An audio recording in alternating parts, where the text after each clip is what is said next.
pui tu le min nem tu le ya kamulo chân pui tu lalpa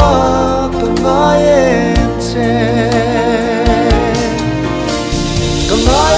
se lalpa kangai swat se le ya hian limna kamusilo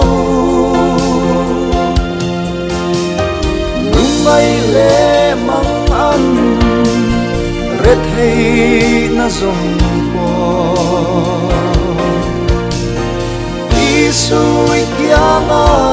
abou to ang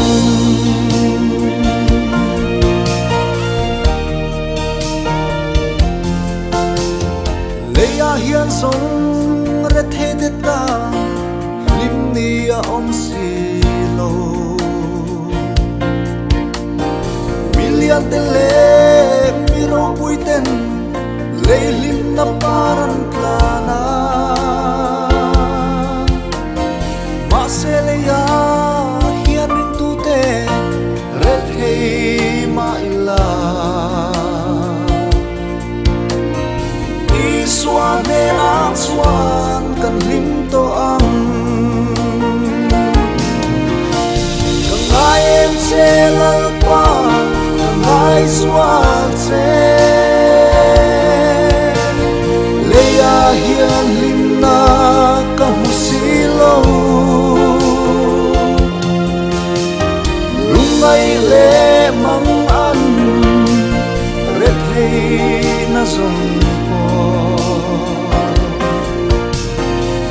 Isu ikiama abou to ang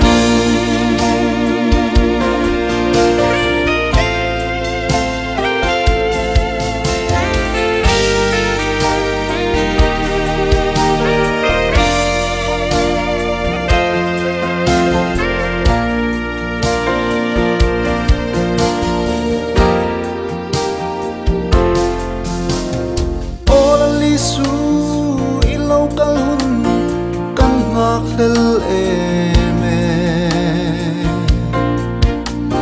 Riang vai faten kan nakrene Iram buat sai chu Iram mengoy kan ken hun chua Hele kan ngai lo Satuanin limin kan leng to ang Kangai em se lalpa kangai swat se Leia hian limna kamusilo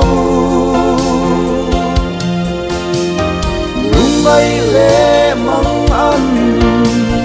ret hei na zong mo